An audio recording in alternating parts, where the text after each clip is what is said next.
नमस्कार साथियों। आज की जो हमारी कहानी होने वाली है वो कहानी आज क्राइम की ना होकर एक प्रेम कहानी है। एक प्रेम कहानी, एक लव स्टोरी जो किसी फिल्मी कहानी से कम नहीं है। बचपन में प्यार होता है, जवान होने पर शादी होती है, रोमांस होता है और दुनिया भर को मुट्ठी में समेट लेने का एक सपना होता है, एक ख्वाब होता है। फिर तेजी से घटनाक्रम बदलते हैं।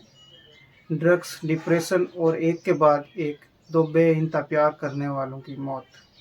कुल मिलाकर जो जिंदगी लोग उम्र भर में जीते हैं, इन दो प्यार करने वालों ने बस बीते 2 साल में है जी भी ली और अपनी मर्जी से ख़त्म भी कर ली। इस कहानी के जो हमारे कैरेक्टर हैं उनमें हरीश बगेश और संचिता शरण है। पति हरीश बगेश ने फांसी के फंदे पर लटक कर जान दे दी और उसकी खुदकुशी के बारे में सुनकर जब उसकी पत्नी संचिता शरण को पता चला तो उसने भी अपने घर के छत से छलांग लगाकर उसने भी आत्महत्या कर ली, उसने भी सुसाइड कर लिया। और इस तरह दो ऐसे प्यार करने वाले इस दुनिया से विदा हो जाते हैं, इस दुनिया को अलविदा कह देते हैं, जिनके प्यार की लोग मिसालें दिया करते थे। हरीश बगेश और संचिता शरण वाराणसी के एक स्कूल में एक साथ पढ़ा करते थे। उस कच्ची उम्र में ही दोनों एक दूसरे को चाहने लगे थे। संचिता के पिता गोरखपुर के एक मशहूर डॉक्टर हुआ करते थे, जबकि हरीश भी पटना के एक अच्छे खासे परिवार से ताल्लुक रखता था। पढ़ाई पूरी कर दोनों ने अपने साझा सपनों को पूरा करने के लिए वो मुंबई चले जाते हैं। संचिता को मॉडलिंग और फैशन फोटोग्राफी में दिलचस्पी थी, जबकि हरीश एमबीए की पढ़ाई पूरी कर बैंकिंग इंडस्ट्री में अपना नाम कमाना चाहता था। दोनों को अपने अपने शौक पूरा करने का उनको भरपूर मौका भी मिला।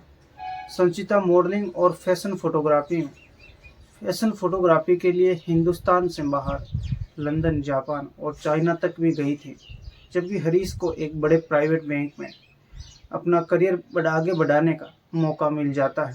दोनों का करियर उफान पर था और इसी बीच अब से 2 साल पहले वो दोनों शादी भी कर लेते हैं।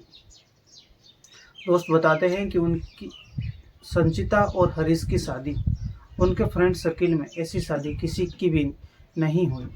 दोनों ने इस शादी को यादगार बनाने के लिए अपनी बचत से लाखों रुपए खर्च किए, खासतौर से वेडिंग और प्री वेडिंग शूट में। चूँकि संचिता खुद एक फैशन फोटोग्राफर थी, लिहाजा फ़ोटो शूट करने के लिए उसने वो सब कुछ किया जो हर किसी लड़की का वो सब करने का सपना होता है, ख्वाब होता है।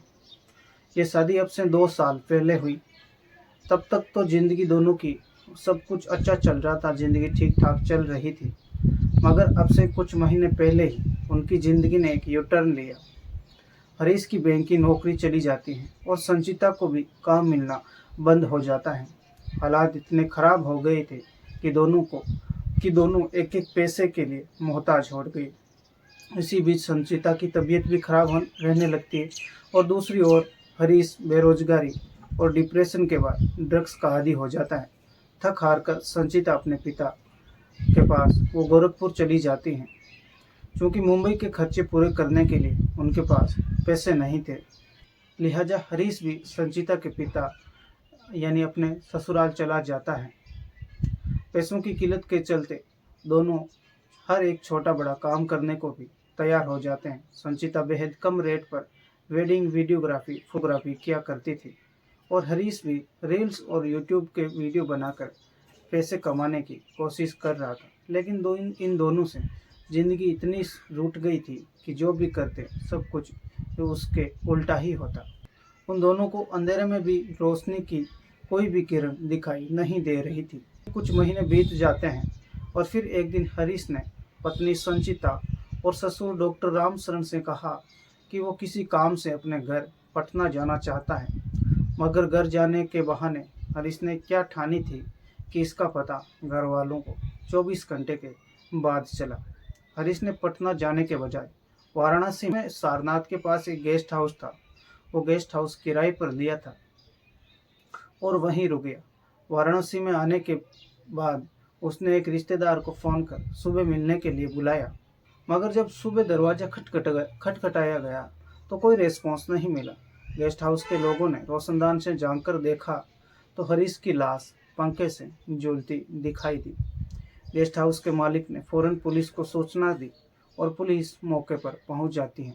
पुलिस ने मौके पर पहुंचकर कमरे का दरवाज़ा तोड़ा और हरीश की लाश को नीचे उतारा। कमरे में उसके कपड़ों के अलावा सिगरेट और नशे का सामान भी बरामद होता है। उसकी पैंट की जेब से एक कागज़ का टुकड़ा भी बरामद हुआ जिस पर संचिता के पिता और उसके घर वालों के नंबर भी लिखे हुए थे। हरीश अपने पीछे कोई भी सुसाइड नोट नहीं छोड़ गया था। बहरहाल पुलिस ने हरीश की खुदकुशी के बारे में उसके घर वालों और उसके ससुराल वालों को बताया। वो रविवार सुबह 9 बजे का वक्त था जब संचिता को हरीश की मौत की खबर मिली। संचिता अपनी सुध बुध खो बैठी थी। बदहवासी की हालत में वो चीखती रही, वो चिल्लाती रही और फिर घर वालों को पता भी नहीं चला कि कब वो घर की छत पर पहुंच गई और वहां से मौत की छलांग लगा दी। हरीश की मौत के 24 घंटे के बाद ही के अंदर ही संचिता भी खुदकुशी कर इस दुनिया को छोड़ चुकी थी। इस खूबसूरत प्रेम कहानी का अंजाम इतना दर्दनाक होगा ये शायद ही किसी ने सपने में ही सोचा होगा। किसी को यकीन नहीं हुआ था कि हंसती खिलखिलाती और जिंदगी से भरपूर हरीश और संचिता की इस जोड़ी ने दुनिया को रुखसत कर दिया, दुनिया को अलविदा कह दिया। वो भी इतने खौफनाक तरीके से जिसने भी सुना वो सिहर उठा। बस एक बात जो सबके जहन में थी वो ये थी कि हरीश और संचिता अगर ज़िंदगी में एक दूसरे के होकर रहे तो मौत में भी उन दोनों ने अपना एक दूसरे का साथ नहीं छोड़ा। तो दोस्तों ये थी हरीश और संचिता की एक ऐसी प्रेम कहानी जिसका अंजाम बेहद ही दर्दनाक होता है, बेहद ही खौफनाक होता है। भगवान से प्रार्थना है, दुआ है कि वो संचिता और हरीश की आत्मा को शांति दे। जय हिंद, जय भारत।